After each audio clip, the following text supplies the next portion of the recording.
What is up, everyone? Voidtune back once again to discuss the cast of the Challenge All Stars Rivals. Now, I'm going to be honest, this cast isn't exactly getting me excited for the season, and the photos that they decided to use are god awful. But besides the point, let's go through everyone to determine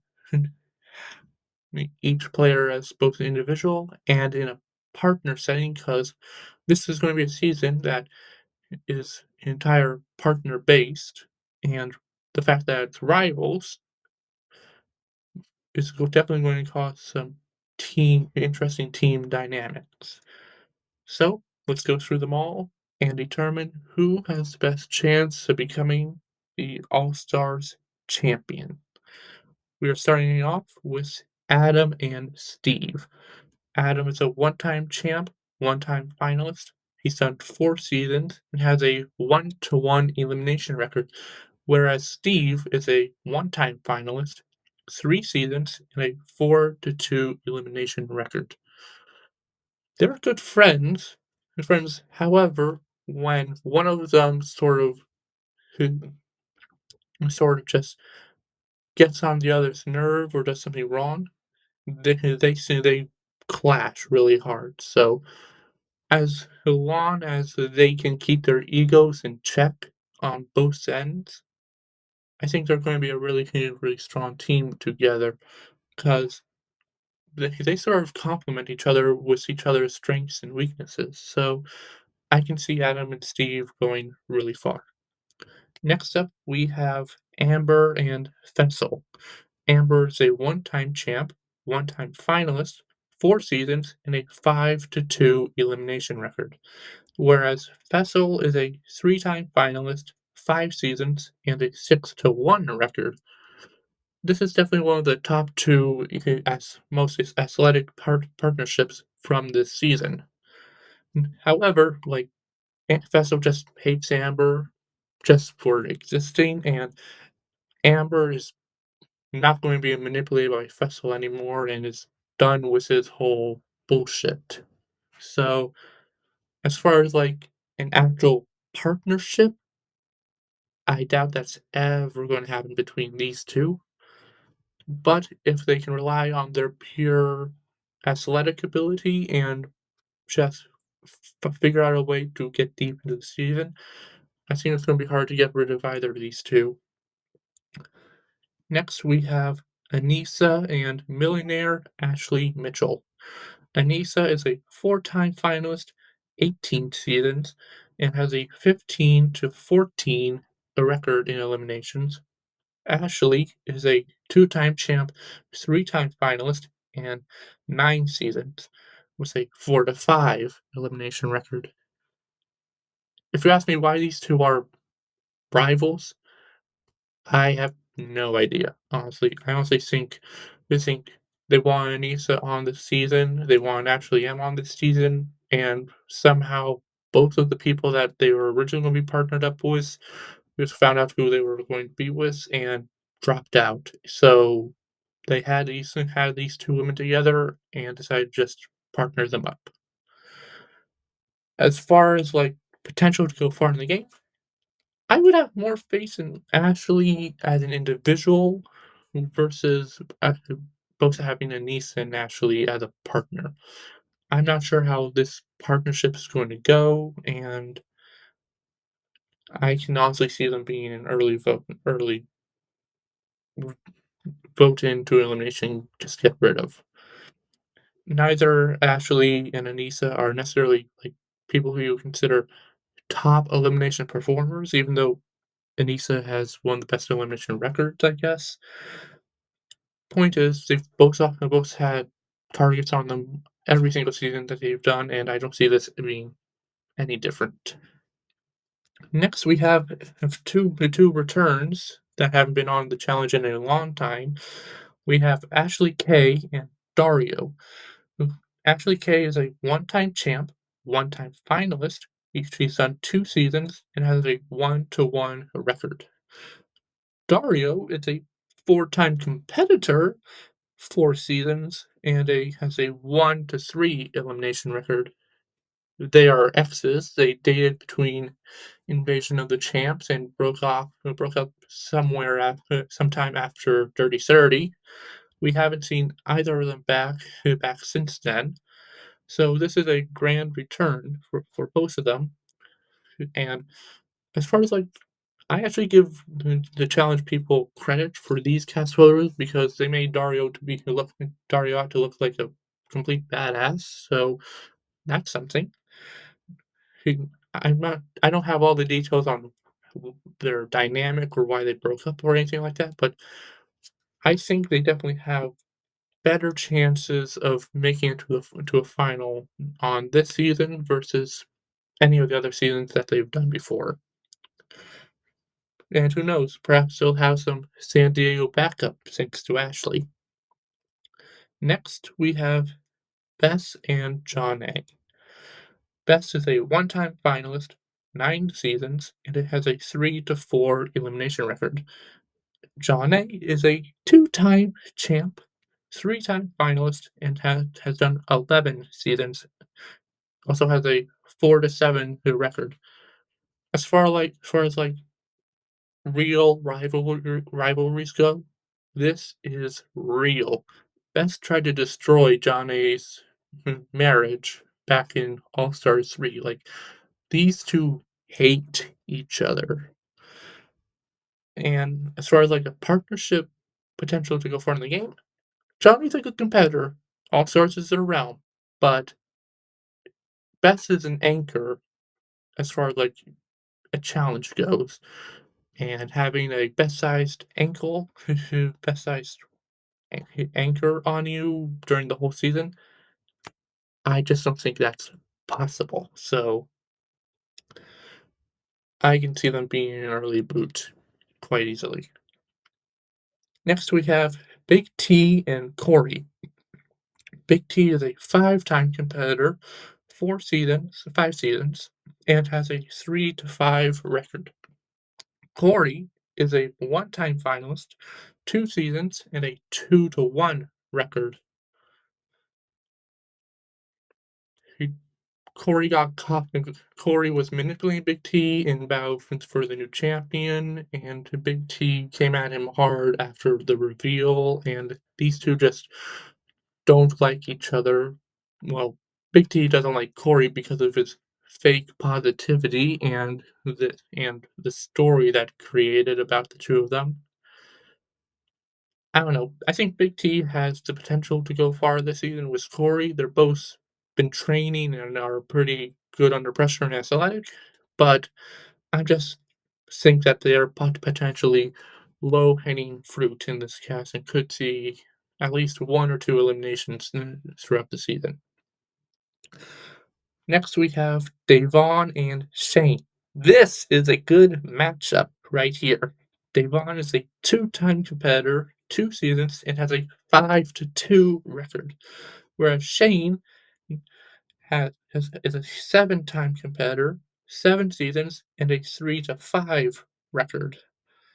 Shane before Battle of the Eras he used to be the male competitor who's done the most seasons without reaching a final. However, this season, I think both Shane and Avon have one of the best chances to make it to a final. Not necessarily because they're going to be a good partnership, although I think they complement each other really well, but because they're sort of like insulated in this cast that has more reasons to go after other pairs versus them. Their rivalry stems from just Shane calling Devon a bitch, and Devon is not the type of woman that will take that, especially from a man like Shane. So that's where their rivalry stems from. Like I said before, it was like Adam and Steve. Battle of the egos. If they can keep their egos in check, I think they can work well together and potentially even win the season. Next, we have Devin and Leroy. Devin is a one-time champ, three-time finalist, has done 8 seasons, and has a 6 to 3 record. Leroy is a six-time finalist, 14 seasons, and a 10-6 record. Both of them have done really well recently. Well, Devin has done well recently. Leroy, since his return, has not performed to his full extent. I'm curious on how this partnership's gonna go. Until really recently, I didn't even know Devin and Leroy even had issues with each other. I thought they were neutral, but I don't know. I guess Devin was saying something about something that occurred during double agents. I don't know. Point is, he's if Leroy can just perform at his best and Devin can keep all of his plans and strategic stuff under control and just try not to do too much, I think they have a real shot at making it to a final. Next, we have two big returns, two people that have been wanting to come back for a while. We have Frank and Sam, both from the real world San Diego. Frank is a one-time champ, two-time finalist, and has done 3 seasons with a 3-0 elimination record. And Sam is a one-time champ as well, one-time finalist, has done 1 season and has a 2-0 record. These two have never gotten along. Like their real world days, total opposites. It's about the seasons, the 1 season that they've done together.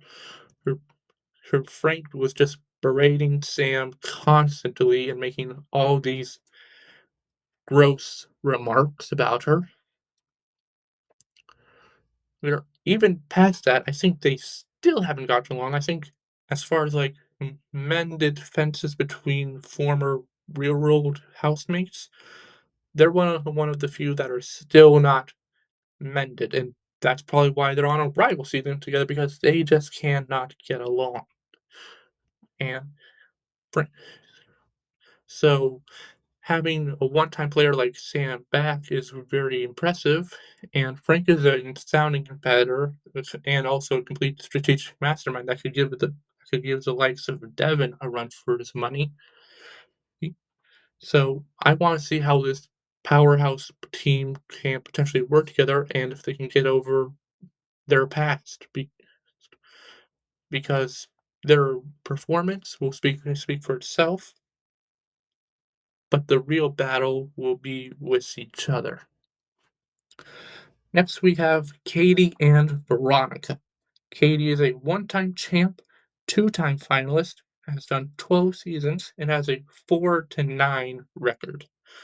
And Veronica is a three-time champ, five-time finalist, 14 seasons, and has a 2-3 record. These, I believe, if their rivalry stems like 20 years ago during the 8th season of the challenge Inferno, where they're both completely drunk and Veronica was getting easy ride to the final, whereas Katie had to go down to multiple eliminations, and Katie just kept berating her about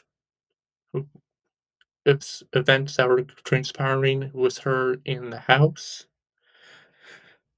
Anyway, I don't know if this is a real, like, fresh rivalry, like, those feelings are still there with the two of them. It's been 20 years, but I don't know, I think as far as, like, this season, they're actually probably good, like, they're pretty insulated, they have multiple of their alliance members and their friends there, so I think as long as they can stay out of, like, the first few eliminations and get deep into the season, I think they have an actual real chance to make it to a final. I don't know if they're necessarily the top contenders to win a final, but I'm interested to who see what could happen.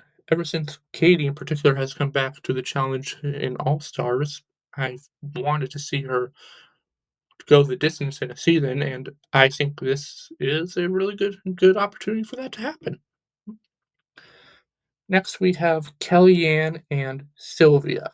Kellyanne is a three-time finalist, 8 seasons, and has a 6-6 record. And Sylvia is a one-time finalist, 4 seasons, and has a 5-2 record. These two just did not get along in All Stars 3, and that beef is still pretty fresh and pretty real. Like, Sylvia's made comments about Kellyanne, Kellyanne has made comments about Sylvia. The Lavender Ladies and the Treehouse will most likely be on Sylvia's side, whereas friends of, like, Kellyanne will be on Kellyanne's side. As far as, like, pure athleticism is considered, I think they've got it covered. I think they're probably one of the two of the strongest women in the house, and therefore will make a good partnership. But again, ego and ego, they will clash, they will not get along, and that could impact their performance. Next, we have, oh, sorry, early. That was early.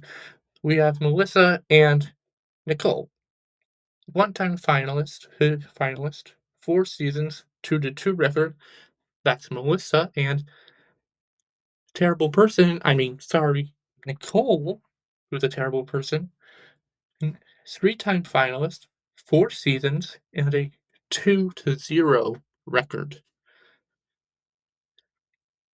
They were their exes, like, they did some shenanigans during vendettas, and Melissa is what you would consider a partier who is becoming an adult, whereas Nicole is a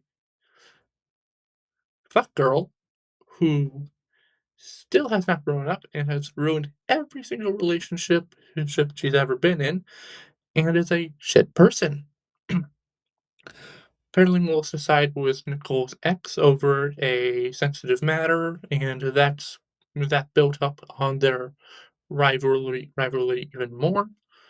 I think Melissa has the potential to go the distance, and Nicole somehow has never been formally eliminated from a challenge season. She's never even been in a final where we've been in elimination where she was sent down. She's always volunteered or had to go in. It's insane to me why they don't try to get rid of this woman. And, but Nicole is prone to getting herself injured, so I'm honestly hoping that a giant boulder just falls on top of Nicole, breaks both of her legs, and she gets taken out.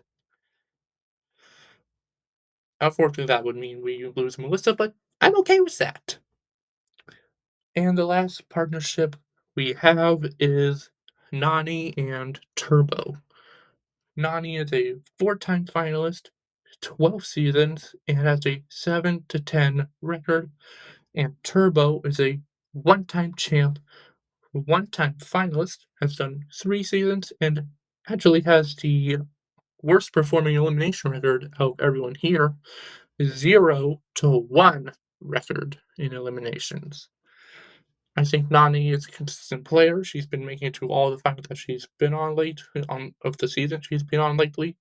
And I think having a strong partner such as Turbo could potentially get her a win. The problem is it's Turbo, and he's a complete wild card. He was fine his first season. That's probably how he got a win, but ever since then, he's been yikes. And that behavior was the reason why he was eliminated early in Ride or Dies, and the reason why these formerly good friends are now rivals and are now partnered together. So I don't think Nani has necessarily an ego on her, but Turbo does, and it's humongous, it's gigantic, and is going to become a problem. Eventually, people are going to get sick of having to deal with Turbo, and despite having Nani partly tied to him, that's going to impact the two of them. And if they can manage to survive a couple eliminations, because I honestly can imagine that they'll be sent down to some eliminations. they can make it to a final and probably have one of the better chances of winning a final. Like, I would consider the 2 of them, like, a number 1 or 2 out of everyone here to win the season, but again, they have to first get there. And that's it. That is the entire coverage of everyone who's going to be on the Challenge All-Stars Rivals. I'm mid on the season so far. It's gonna be on IMTV, not on Paramount Plus like usual for All-Star seasons. That's disappointing, but I'm going to try to build myself up. Until then, let me know what you think down below and give your thoughts on the cast and the season in general. Until next time, Void Tune